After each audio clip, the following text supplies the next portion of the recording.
I voted in favor of the authorization to use military force in Afghanistan because that was where al-Qaeda, which had planned and carried out the attacks of September 11th, was based. The previous administration's mismanagement of that war, however, was tragic, and it has left us in a very difficult position. The situation in the region remains explosive, and the current administration's decision to increase the U.S. military presence in Afghanistan may have no lasting positive impact so long as there are safe havens for militants in Pakistan. Indeed, the escalation may further destabilize the situation in Pakistan to the detriment of U.S. national security.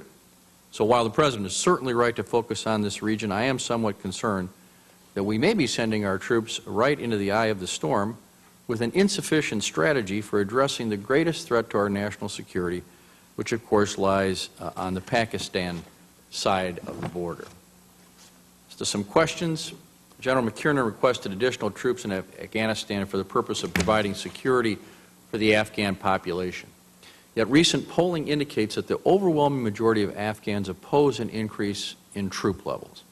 My sense is that there are mixed feelings among the Afghan population and that our status as a party to the conflict can make it difficult, if not impossible, for our troops to serve a peace-making function.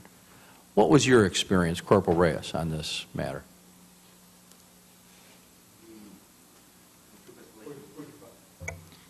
The troop escalation is very unnecessary. With better intelligence, we can create a more isolated situation where we're not going to risk innocent civilian lives and create more resentment towards us.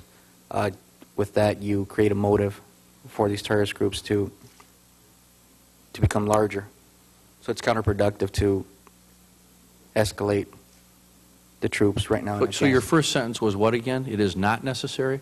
A troop escalation isn't necessary, no. Isn't necessary? No, okay. It's not. Thank you.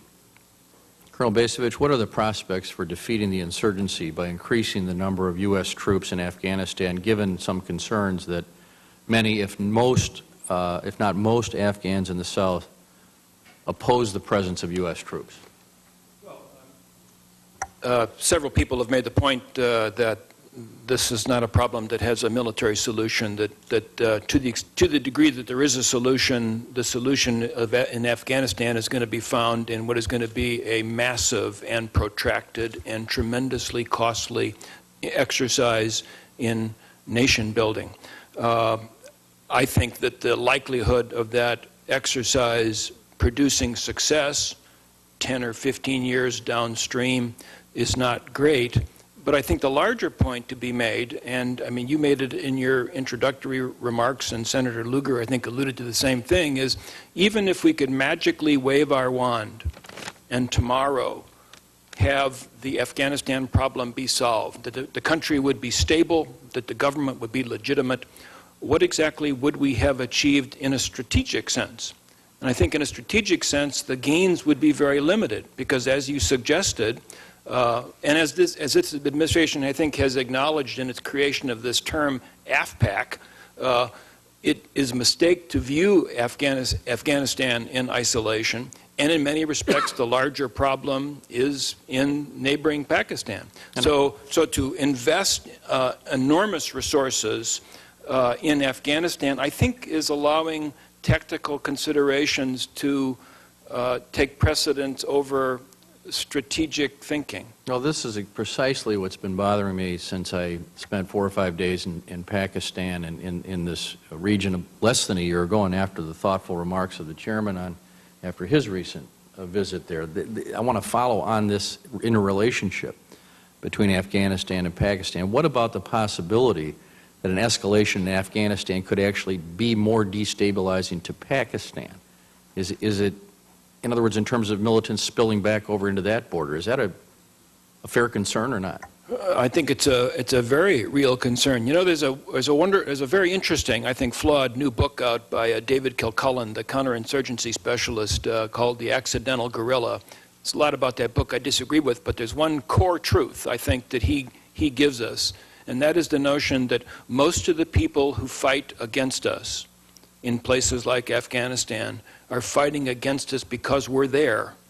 Now we may not believe that we are invading and occupying countries, but the people on the other end view themselves as being invaded and occupied.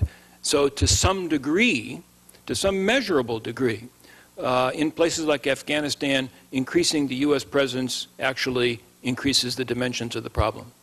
And Colonel, Admiral Mullen has acknowledged that the Pakistani security services maintain relations with militants in Pakistan. There are reports that press reports that this includes the provision of fuel and ammunition for Taliban operations against U.S. forces in Afghanistan. If these allegations are correct, what is the likelihood that we can stabilize the region or deny al-Qaeda safe havens there so long as this sort of activity continues? Next to none. All right. And then Sergeant Chase, in your experience, can we trust the Afghan Army and police? Are they motivated, or do they have a different perception of what is needed in Afghanistan?